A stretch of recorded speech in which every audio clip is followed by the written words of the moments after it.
today we're baking again, surprise, surprise, and I'm going to make date and walnut cake, but I don't actually like walnuts, so mine's going to be date and almond cake. I forgot about this recipe. I first tried this cake in India 2 years ago, and it was one of the nicest cakes I've ever had. And I found the recipe and I wanted to have a go at making it, so I'm going to try it again today. It doesn't need any eggs in the recipe, so if you are struggling to find eggs, then this can be a really good cake to make. And you can also use any type of milk, so this can be vegan if you need it to. So this is our end product. We're going to get cracking. So the first step in this recipe is to boil some dates in some milk. So 20 dates in 150 ml of milk, and I've used oat milk.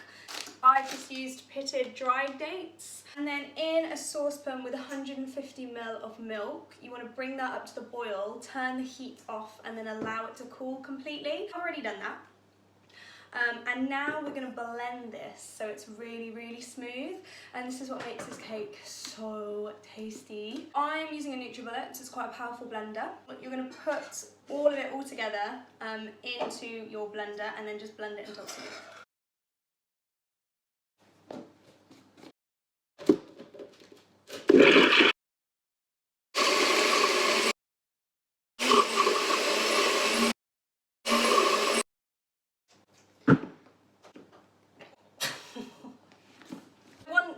Have blended it, it will look kind of like a dark caramel colour, and it will look like this.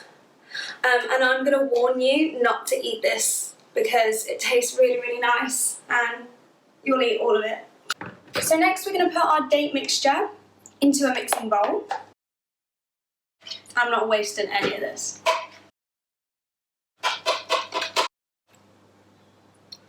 For a second then I thought I hadn't pressed record. Now we're going to add oil.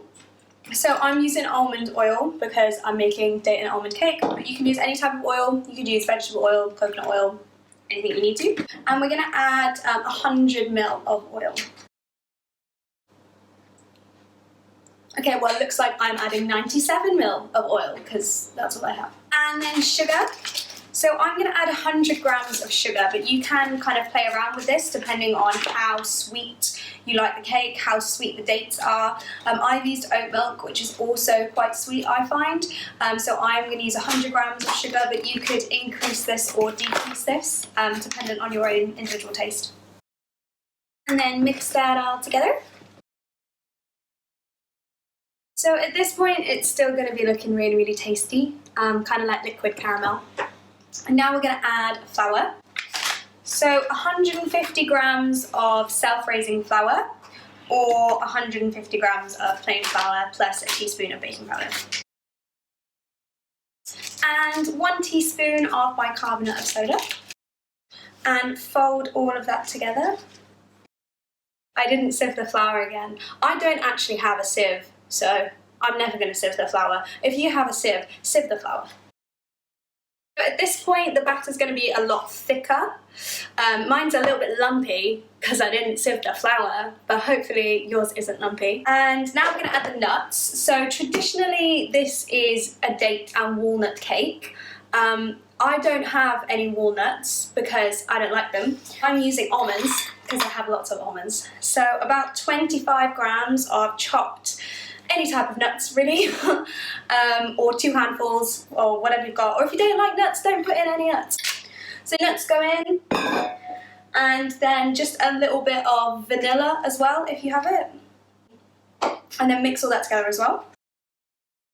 And that's our cake mix made. So now we're going to put it in a tin. So a loaf tin is best for this, and I like to put a thin strip of baking parchment into the base because it just makes it a lot easier to take the cake out afterwards.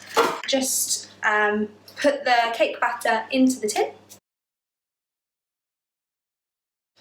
It already smells nice. And this is how it looks now, and then I'm going to put this in the oven at 170 degrees fan for around 40 minutes. And we'll check on it then.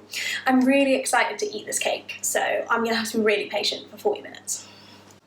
I've just taken my cake out of the oven, and it smells so good. My whole house smells like caramel at the moment. This is how it looks. It's still really hot, so I'm going to leave it in the tin for a few minutes, and then I'm going to take it out and let it cool on a cooling rack, and then I'm going to slice it and then probably eat the entire thing. So the cake's been cooling, and I've cut a few slices, and this is how it looks. Smells so good. The outside is kind of like crunchy, and the inside is all like sticky and delicious.